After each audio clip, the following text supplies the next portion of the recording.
Bienvenue. Aujourd'hui, on se penche sur un dossier, un ensemble de documents assez variés. Ça concerne le partenariat qui a été annoncé en juillet 2025 entre l'Olympique lyonnais, le club de foot, et la République du Congo. Oui. On a peut-être vu passer ce slogan « Destination Congo-Brazzaville ». Alors, notre but ici, c'est d'analyser en profondeur ces sources qu'on a sous les yeux. Des articles de presse congolais internationaux, des rapports d'ONG, des analyses diverses, y compris certaines générées par IA, une transcription vidéo, même un rapport du gouvernement français. Voilà. On va essayer d'en extraire les infos clés, de voir un peu les liens entre le sport, la gouvernance, l'économie, la vie de tous les jours, mais attention, uniquement à partir de ce qui est écrit dans ces documents. C'est ça. Une sorte d'exploration guidée par une analyse experte pour décrypter tout ça. C'est tout à fait ça. Il faut vraiment insister là-dessus. Notre discussion, elle va se baser strictement sur ce qu'on trouve dans ces sources. Le but, c'est pas de juger de l'extérieur, mais de faire une synthèse fidèle de ce que ce corpus spécifique nous dit. Parfait, c'est clair. Alors commençons par le partenariat lui-même. Les documents indiquent une signature fin juillet 2025. C'était juste après la nomination, le 30 juin, de Michel Cagne comme nouvelle présidente de l'OL. Oui. Et apparemment, c'était un moment un peu délicat pour le club, non?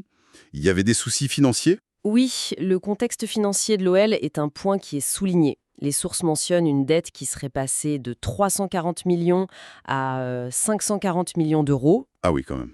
et une relégation en Ligue 2 évitée de justesse. Donc oui, un moment tendu. D'accord. Et qu'il est indiqué que Michel Kang cherchait activement de nouvelles sources de revenus.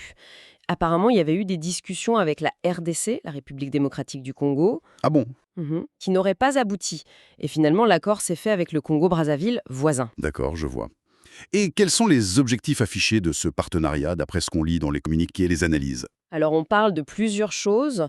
Promouvoir le tourisme avec ce fameux Destination Congo-Brazzaville. Mhm. Développer le football local, et en particulier le foot féminin. Il y a aussi la réhabilitation d'un complexe sportif, celui de Kintélé, et même la création d'une académie OL sur place. Ok, des ambitions assez larges. Oui, clairement énoncées, mais plusieurs analyses qu'on a ici les mettent tout de suite en perspective avec la situation congolaise. C'est-à-dire? Le coût estimé pour le Congo, on parle de 5 à 7 millions d'euros par an sur 4 ans. Ce qui fait un total de... 20 à 28 millions, c'est ça? Exactement. Et ça, il faut le replacer face à une économie qui est décrite comme très endettée. Une thèse parle de plus de 100% du PIB. Et très dépendante du pétrole. D'accord.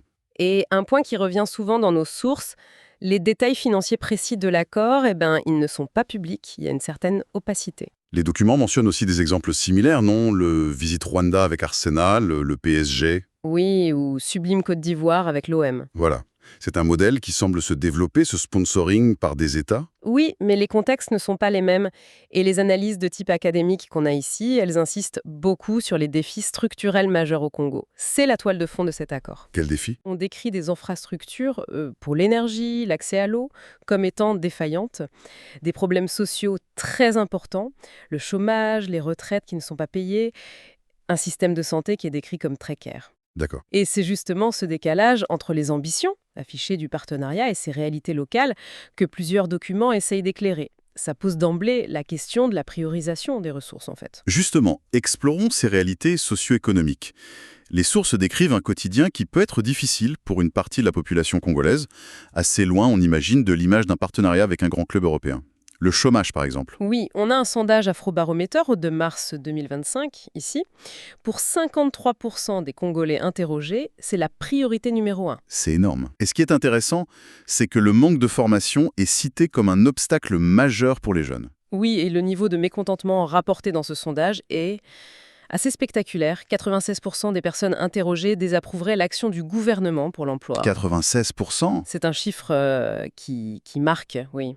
Ça montre une préoccupation très profonde, bien documentée dans cette source précise. Et on a une transcription vidéo d'une chaîne, TLR-TV, qui ajoute des éléments très concrets. On parle de retraités de la mairie de Brazzaville qui attendraient leur pension depuis 11 ans. C'est ce qui est rapporté, oui. Des bourses étudiantes qui ne seraient plus versées depuis 2018. La même source cite quelqu'un qui dit que payer les salaires de la fonction publique, c'est une véritable acrobatie. Ces difficultés sociales, telles qu'elles sont décrites là, elles sont aggravées par des problèmes d'infrastructure qui semblent chroniques. On a un rapport d'une ONG, l'Observatoire congolais des droits des consommateurs, l'O2CD. Il date de juin 2024. Oui. Il détaille la situation à Brazzaville depuis 2023. Il parle de coupures d'eau très fréquentes, qui peuvent aller de 48 heures à parfois 6 mois. 6 mois sans eau. C'est ce que le rapport indique pour certaines zones ou périodes. Et des coupures d'électricité qui peuvent durer de 5 heures à 3 jours. L'impact sur les PME, les ménages, même les administrations, il est décrit comme très lourd. C'est un contraste assez saisissant quand on lit dans ce même rapport de l'O2CD que les entreprises publiques d'électricité, E2C, et d'eau, LCDE, elles auraient engrangé des revenus annuels importants en 2023. On parle de 18 milliards de francs CFA pour E2C et 8 milliards pour LCDE, alors que les réseaux sont décrits comme défectueux. Oui, ce paradoxe apparent entre les revenus générés et la qualité du service, c'est une des tensions fortes que cette source met en lumière. Et la situation sanitaire, d'après un article de la DIAC, l'Agence d'information d'Afrique centrale, de février 2025, ça n'a pas l'air mieux. Qu'est-ce qu'il dit cet article ?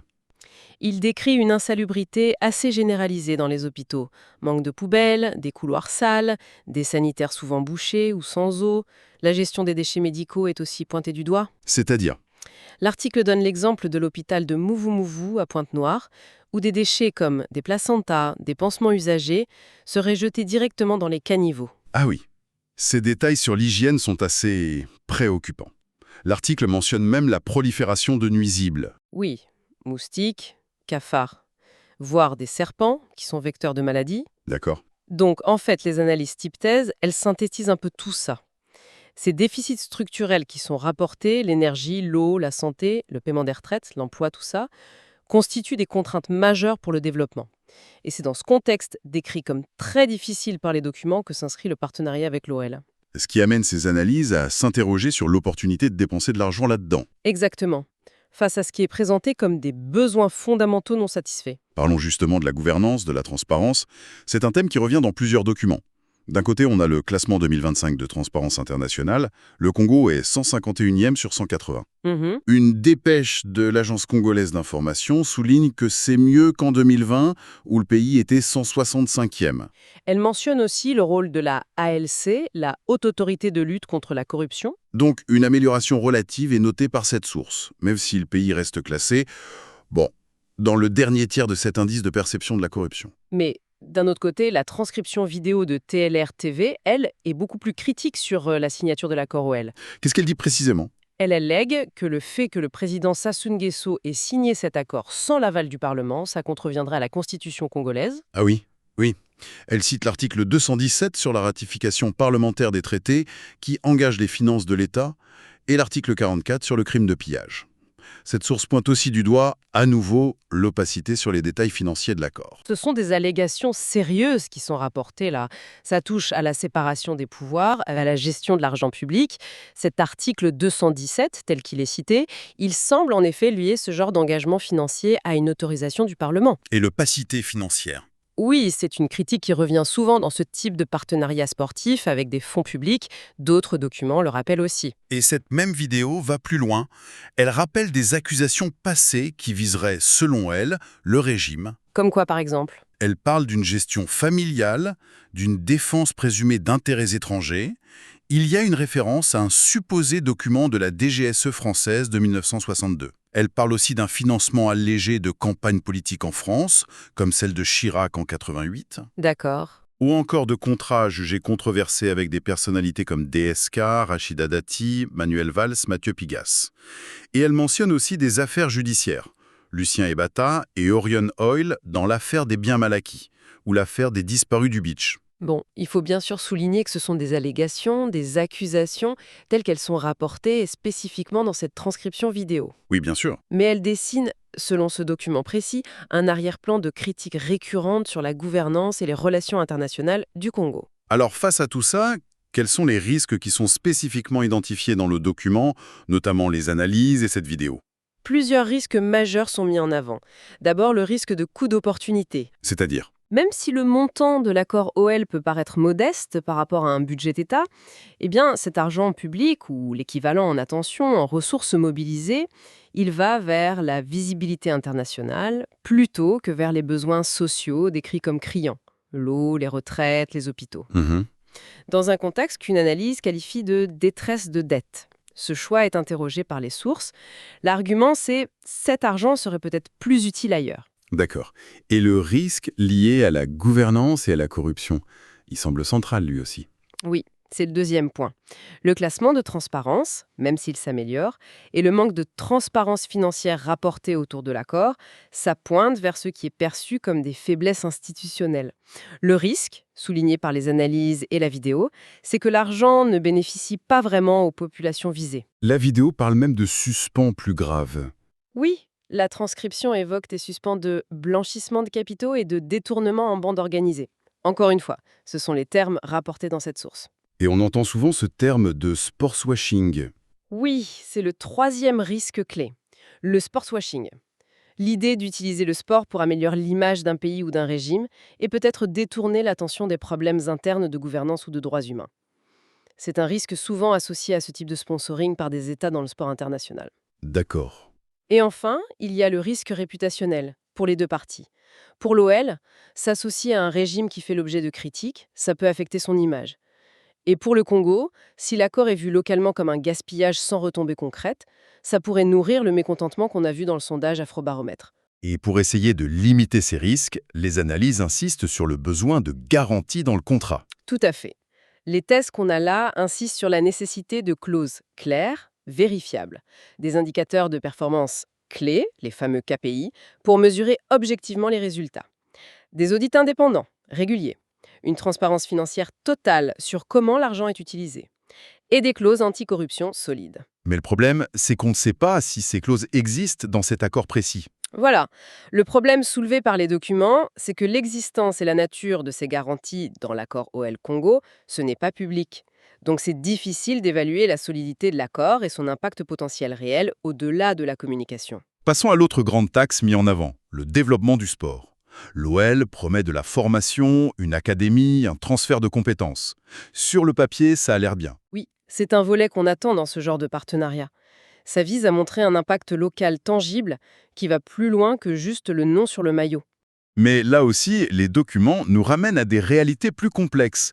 Une source vient du site sportanddev.org. Elle décrit un sous-investissement chronique dans le sport dans beaucoup de pays en développement. Mhm. Ce qui créerait une sorte de cercle vicieux qui limite l'émergence et la rétention des talents. La source utilise une expression, la fuite musculaire. La fuite musculaire ? Oui, pour faire écho à la fuite des cerveaux, ça décrit le départ des meilleurs athlètes vers les pays riches, surtout dans le foot. Ah oui, je vois. C'est un vrai défi pour le développement sportif durable dans les pays du Sud, ça.